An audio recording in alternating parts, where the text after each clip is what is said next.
नमस्कार दोस्तों, आपका स्वागत है। मोटिवेशन की दुनिया में आज हम आपको एक ऐतिहासिक घटना के बारे में बताने जा रहे हैं, जो हमें श्री कृष्ण के विचार में ले जाती है। क्या आप जानते हैं कि श्री कृष्ण की मृत्यु कैसे हुई थी और इसे एक श्राप के कारण पूरा यदुवंश कैसे उजड़ गया? चलिए इस रहस्यमय कहानी को खोलते हैं। श्री कृष्ण की लीलाओं से शायद ही कोई अनजान होगा, लेकिन क्या आप जानते हैं कि श्री कृष्ण की मृत्यु कब और कैसे हुई थी? और वह कौन था जिसके हाथों उनकी मृत्यु हुई? कुरुक्षेत्र का भीषण युद्ध, जिसने मानवता को लगभग नष्ट कर दिया था, समाप्त हो चुका था। पांडव अपनी जीत से खुश नहीं थे। युद्ध में हुई भारी तबाही देखकर उनका मन बहुत दुखी था।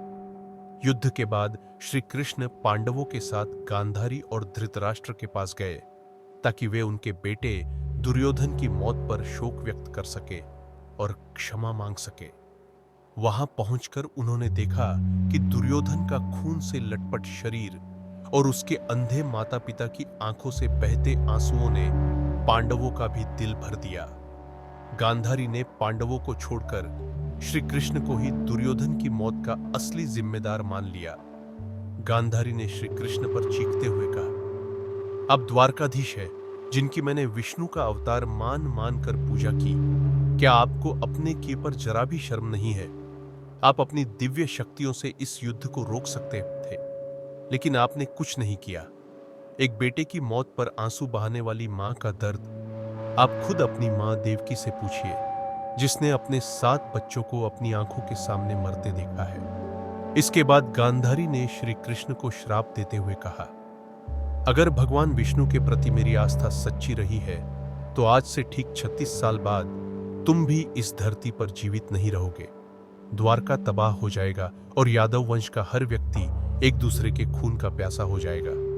यह कहकर गांधारी श्री कृष्ण के चरणों में गिर गई और रोने लगी।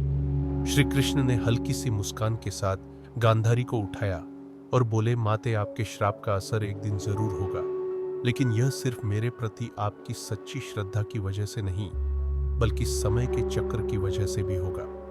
कहते हैं कि गांधारी का यही श्राप यादव वंश के विनाश और भगवान श्री कृष्ण की मृत्यु का कारण बना।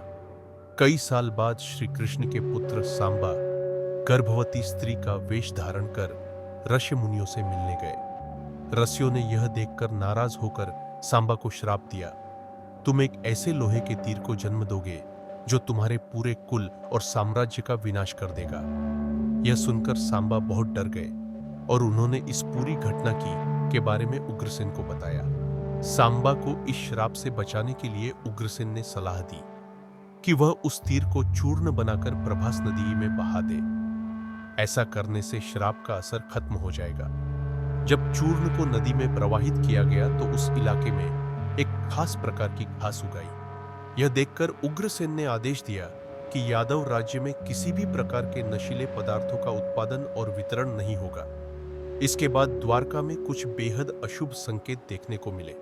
श्री कृष्ण का सुदर्शन चक्र, शंख, रथ और बलराम का हल अदृश्य हो गए। द्वारका में अपराध और पाप बढ़ने लगे। यह देख श्री कृष्ण बहुत परेशान हुए और उन्होंने अपनी प्रजा से कहा कि वे प्रभास नदी के तट पर जाकर अपने पापों का प्रायश्चित करें। द्वारकावासी वहां गए, लेकिन मदिरा के नशे में चूर होकर एक दूसरे से लड़ने लगे। गांधारी के श्राप के अनुसार यादव वंश के सभी लोग आपस में लड़कर मर गए। इस घटना के कुछ समय बाद श्री कृष्ण एक पेड़ के नीचे योग समाधि में थे। उस समय जरा नामक शिकारी वहां एक हिरण की तलाश में आ गया। जरा ने श्री कृष्ण के हिलते हुए पैरों को हिरण समझ लिया और उन पर तीर चला दिया। बाद में शिकारी श्री कृष्ण के पास आया और अपनी गलती के लिए क्षमा मांगने लगा। इस पर श्री कृष्ण ने उसे सांत्वना दी और बताया कि उनकी मृत्यु का समय निश्चित था। श्री कृष्ण ने कहा, त्रेता युग में लोग मुझे राम के नाम से जानते थे। राम ने सुग्रीव के बड़े भाई बाली का छिपकर वध किया था। अपने पिछले जन्म की सजा उन्हें इस जन्म में मिली है। दरअसल जरा ही पिछले जन्म में बाली थे। इसके बाद श्री कृष्ण ने अपने शरीर को त्याग दिया। उनकी मृत्यु को कलयुग की शुरुआत माना जाता है। दोस्तों, अगर वीडियो आपको अच्छा लगा हो तो कमेंट में जय श्री राधे कृष्ण जरूर लिखें और ऐसे ही प्रेरणादायक वीडियो देखने के लिए मोटिवेशन की दुनिया चैनल को सब्सक्राइब करें। धन्यवाद।